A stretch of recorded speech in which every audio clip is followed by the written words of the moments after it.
you so much to this conference with an opportunity to everyone sitting here to use the time that we have left, about 45 minutes, to ask these people questions. So, first, I saw the first hand up there. There you go. Thank you very much. I have a short comment and a question. Thanks. I have a short comment and a question to Sofie. The comment is that on Thursday, our Prime Minister said that she doesn't know if vaccines are helping people. On the radio. Right. And my question is about something else. Do you think that the profit motive is... do you think that people will ever stop lying if they can make profit of it?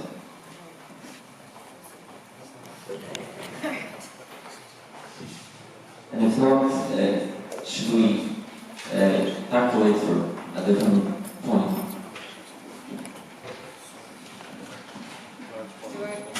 Yeah, you want to respond immediately? Okay.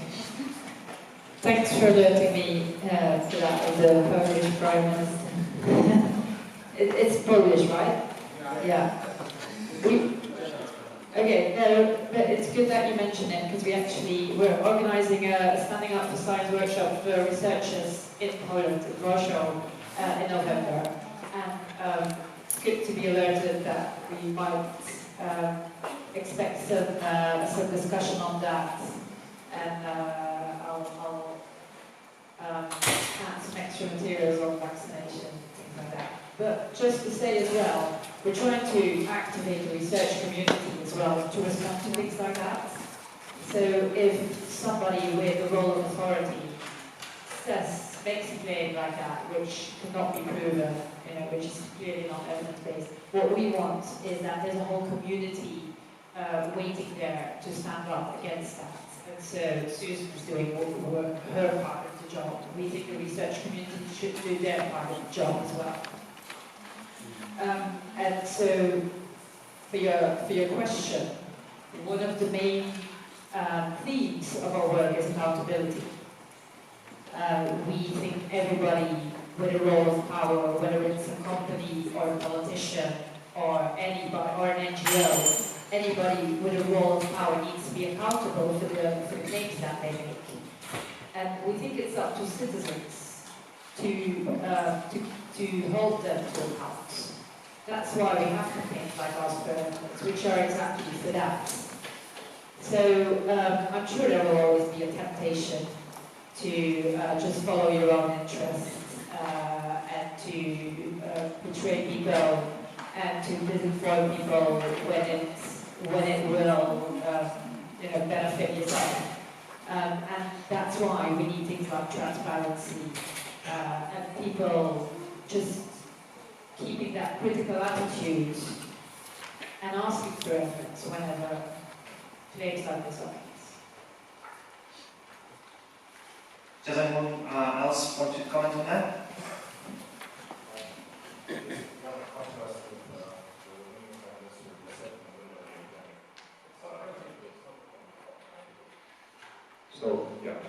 So I want to contrast that declaration with what the Prime Minister said. If parents don't vaccinate, are they actually good parents? So that was hopeful for the law which we're waiting on. So hopefully that will actually materialize. But it's something to keep in mind. People don't necessarily think the same on this issue, and you can engage with the politicians and ask them to explain, criticize significantly for this sort of declaration.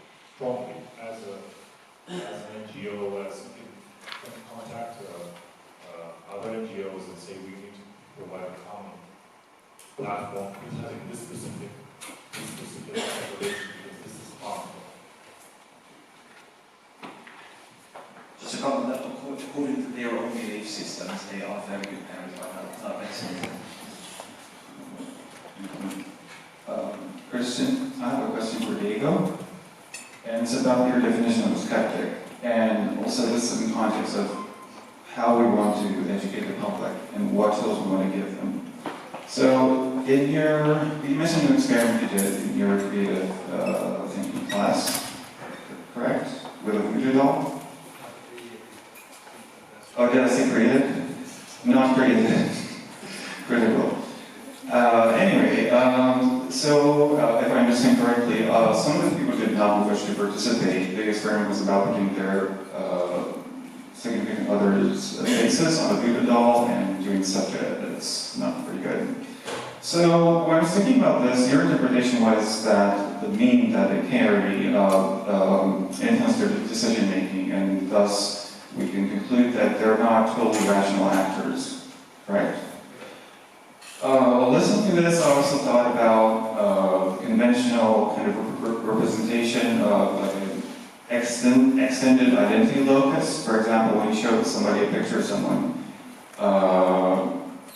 and cut off their head, it kind of seems funny because you're not recognizing this person. We think about 2D representations of someone that are important to us. When you put somebody's face on a doll, when we hurt them, the superstition can be one part of it, but another part is the emotional response to kind of feeling like you're hurting somebody that's important to you.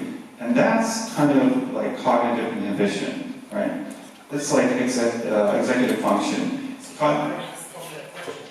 Yes, I'm getting to the end right now. Cognitive inhibition is like you stop thinking about things that are not relevant to the task at hand, and they do not influence your decision. So my question is, do we need the way we want to educate the public? Do we need them to be totally rational actors, or could we do it like a small step approach? For example, somebody is afraid of GMOs, but they are aware enough of their cognitive process that they will not buy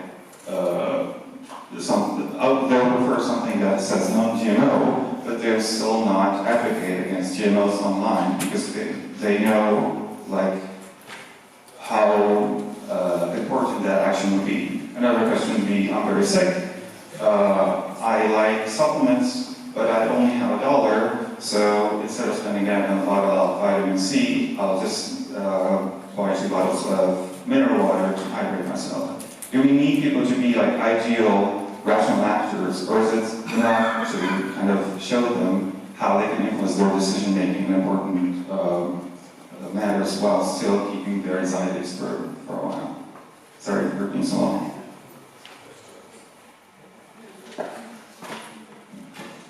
My question is for Eran.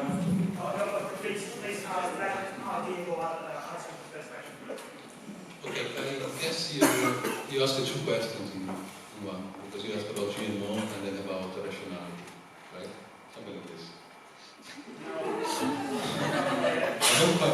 Like, do we need people to be rational actors when we kind of educate the public, or is it enough to kind of give more awareness? To give them more awareness of their decision process. No, but It's fine if they don't make superstition-based decisions. What do you want to achieve? I don't think we can be 100% rational, because that would be delusional to say something like this. I think the problem is about educating ourselves and educating people. For instance, what we were talking about, the belief that activates a superstitious thinking. If a person knows nothing about voodoo dolls, never seen a movie or like read a book about that, probably that person won't have any problem to perform that exercise because there is no knowledge about it. And same goes with the example of the banana. If you walk in a field, you find a banana, you maybe try to find out if that is a GMO or a natural banana, and then eventually try to eat it or not. You won't activate something that is connected with your culture, what I call the mini-plex where you come from, right? So it depends what we mean by being rational.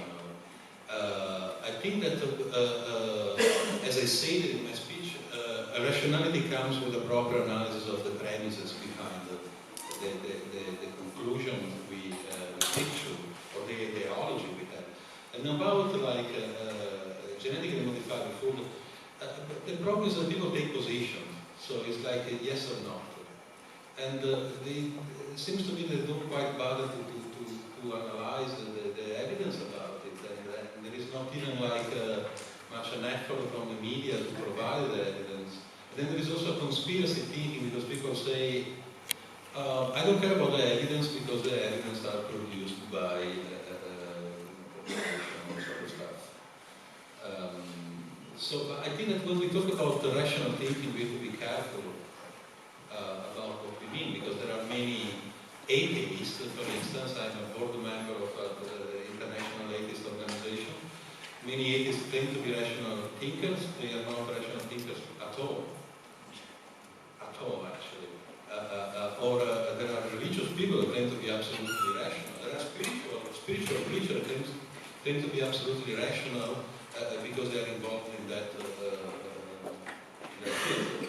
So I think we have to be very careful in this definition of rationality.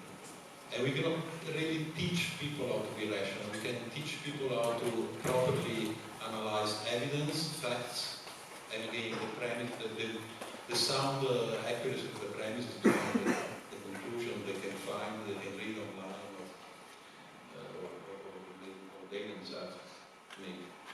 Am I clear now?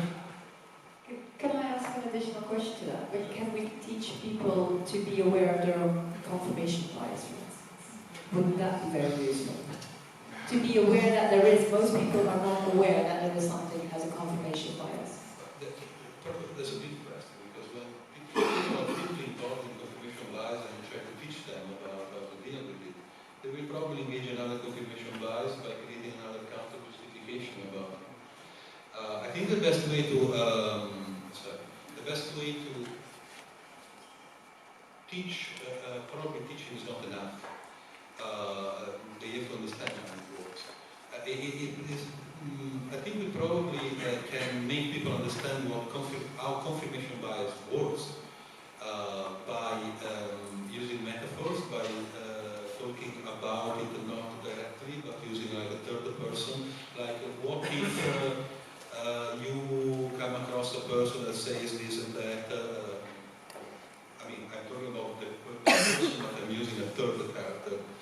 And then probably we think about it, but it's very tricky and it's very difficult actually, because usually confirmation bias is very ingrained in people's psychology, and it's pretty much everywhere. We can find there is a motto in the current New Age movement, which, if I'm not wrong, they say science is about discovering and spirituality is about knowing. And there's knowing what exactly, knowing whatever you like to know. So that some people believe that spirituality is about believing the planet is flat. Other people believe in angels. Other people believe that that's not true. And then spirituality is energy. I don't know, healing or whatever. So it's very difficult. The problem is that critical thinking is underestimated greatly, and there are also many studies that unfortunately show how critical thinking does not quite work, because to my mind it's a little bit too much methodological, and then in the real life it's not applied. And I believe that critical thinking must be unified with memetics and multilogical thinking, metacognition. And I guess that it would be nice to see this translated into algorithms for the future artificial intelligence to come. Otherwise, as I said, I think we will have a serious problem. I would suggest we stay on track. I'm sorry, Andras, but I want to say one last thing about that. After reading Thinking Fast and Slow, and then do you know that? I don't trust my own judgment anymore. And that's a really good thing. And I think everybody, every citizen should, read that book or get the basic principles of how our mind works from that school, so that people don't trust their own judgments, because that's what it's about. Can you see the last time? Which book did you say? add something here. Adults are very uncomfortable saying, I don't know. So I know a person that is really comfortable. There's a gentleman with the microphone, right? So, please make sure that you speak close enough to the microphone because some people cannot hear it. can you hear me? Can we raise the volume a bit? Can we raise the volume? Okay. Yeah, no, it seems to be fine. Yeah. Anyway, I think adults are very uncomfortable saying, I don't know. And I think, but children don't have a problem with that. And my limited experience in education suggests that when you teach children, for example, about how fallible their memory is, you teach them about you teach children, and you're talking about 7 and 8 year olds. You just tell them about it. They find it fascinating. Adults feel uncomfortable. So I think the solution is to teach critical thinking at a young age. If you teach them about information bias at a young age, they won't feel uncomfortable, but you can just be aware of it. Okay, a very, very, very short question to Eran.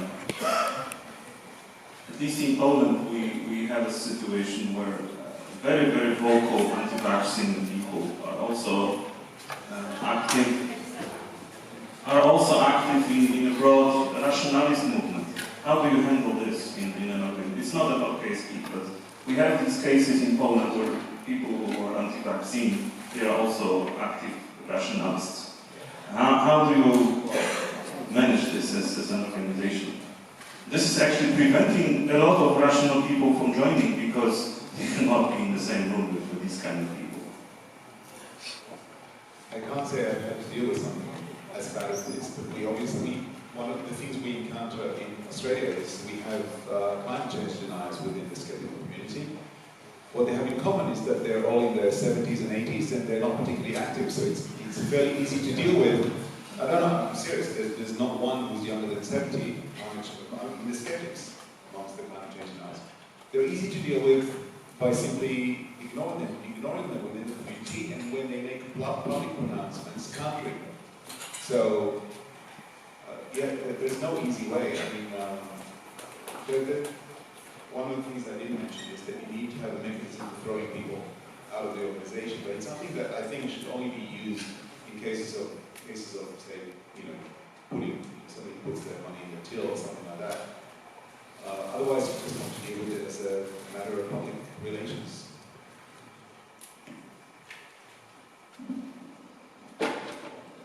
My name is Ovidiu and I am from Wroclaw, and if I mention this is because how relevant to my question.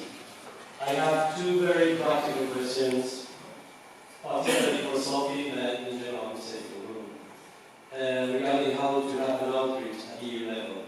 The first one is that, as you possibly know, major initiatives taken by the Commission or are going to be taken by the European Commission are published for public consultation on the website, and also their evaluations, which is a field I work in, and it's a very good stage to intervene when it comes to evidence-based decision-making. They are good for public consultation on the website, everybody can provide feedback on this. And last but not least, when the legislative proposals have been adopted by the Commission and not yet the Parliament and Council, they are also published for public consultation. And groups of persons can send their feedback to the Commission, and this feedback is sent to the institutions. My very practical question is, in the first place, Pseudoscience is already working in using these tools and maximizing its use. And of course, the more general question is there any national safety organization that is mapping what is published here and doing something in terms of knowledge? Because I assure you that the people on the other side, they are doing something, they are reflecting the views in this consultation process. The second very practical question is related to the previous one. It's a bit more related to the point that Ovidiu raised. I think it was 2 weeks ago, Juncker, the President of the European Commission, during the speech on the State of the Union, he said that it was not acceptable that children in Romania or Italy were dying of illnesses that should be on in Europe at present, and that they were going to launch initiatives in this sense. My question is, are we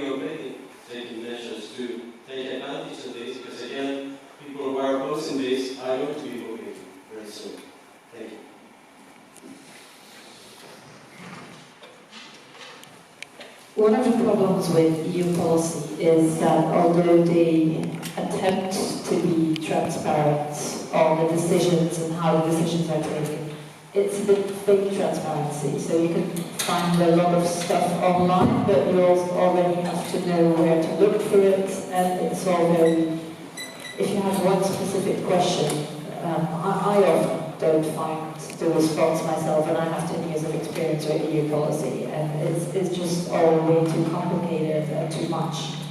So one of the things that Pseudoscience is doing there is increasing the transparency, and we have a whole framework on the transparency of the evidence that's used in government policies, which we've been applying to UK policy.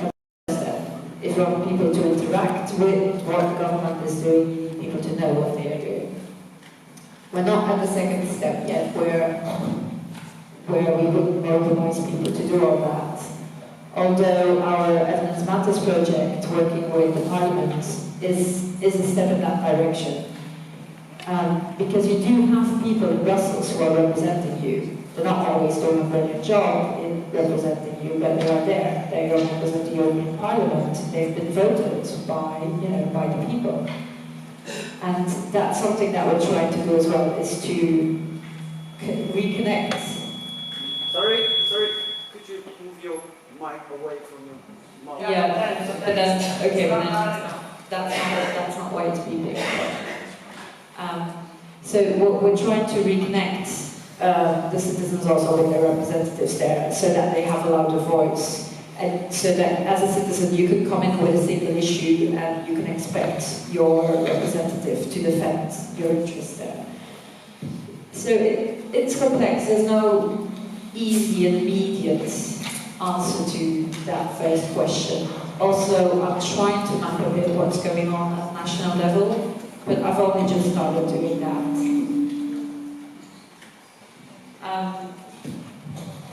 So that's a bit my non-answer to your first question, sorry. I have to say I didn't entirely understand your second question. In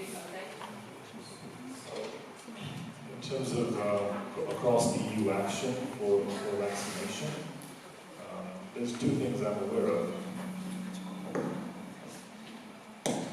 So there's two things I'm aware of. There are medical conferences where at one point the thought of a European-wide vaccination schedule was raised. Epidemiologically it makes sense because we're living in very similar places and similar rates of disease across various issues. But there's nothing that European does not go into country legislation regarding vaccination policy. And that is what is trying to be addressed. However, what is happening now, and there is a trend that we need to get on, is countries are starting to move towards more restrictive vaccination legislation. So I've tried to make points in the past, probably Germany started doing was a bit more strict recently. So that trend will probably continue. And if it continues, we can support it with our help for the regulator to have supporting the population, you would say, but it would be us coming in and communicating with the public, saying, okay, this is why you need more careful vaccination schedules, this is what we allow kids who are not vaccinated to schools, this is what the immunity is. You can explain vaccination all day and never finish. So there is that need in the population to learn it, and that's where we can, regardless of doing it at EU level and at regulator level or at country level, the impact will be there. In terms of regulatory impact, I think it will be still some time until we can discuss an EU-wide vaccination scheme. Probably, going to take time. Each country will need to face its own anti-vaccine movement locally, and then make a decision based on that. So one of the things that I want to make sure I point out really, really quickly is that everybody here can edit Wikipedia. You do not need to have an account. And the first thing I think that needs to be done is you need to look at your Wikipedia pages for all these topics you're talking about and what kind of order they're in. You can fix them in all languages. That's the first thing, because that's where people are going to get their information. So policies, yes, and all that, but that's where they're going. You don't want to find another cupping page that says it works. You need to look at that first. Go there first, fix that first, don't wait for GSOW, get it done, and then all the great advice you're hearing. But the first thing you do is go to Wikipedia.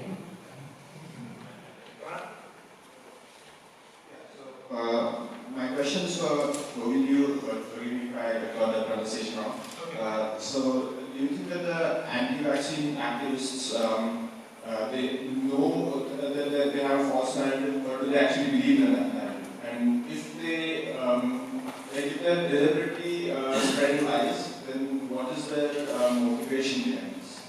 Okay, so there's two types. The most common one are honest parents who are afraid and have been scared into anti-vaccination.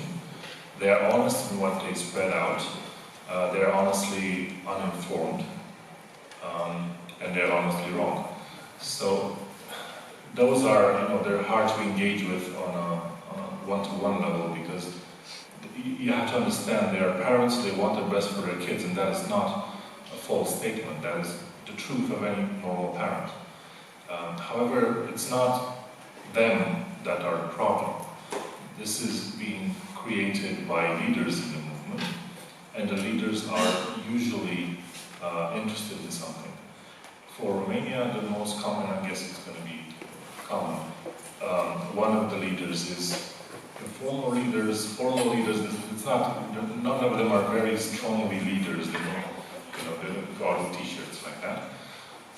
But they do come out as leaders, and one of them was a former TV presenter who just got popular because presenters have their own pages, and then she started talking about cooking, and from that moved into natural health, and then from that to vaccines, and then because she's the wife of a still active TV presenter, she's popular in the tabloids, so anything she says gets translated, moved into tabloid, and then that gets into the popular information.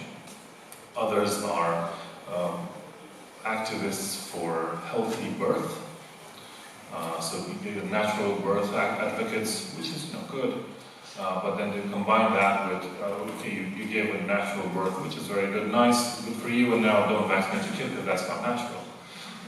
So they make that transition very easy for the parents who are inclined to a natural way of thinking, and are, of course, how would you say, would you argue with someone saying you shouldn't treat your child with natural things, good things, with naturalistic fallacy we're aware of, right? So they get that, and they go with parents to the next step. The next step is anti-vaccine, the next step is anti-doctors, the next step is anti-fever management, that happens.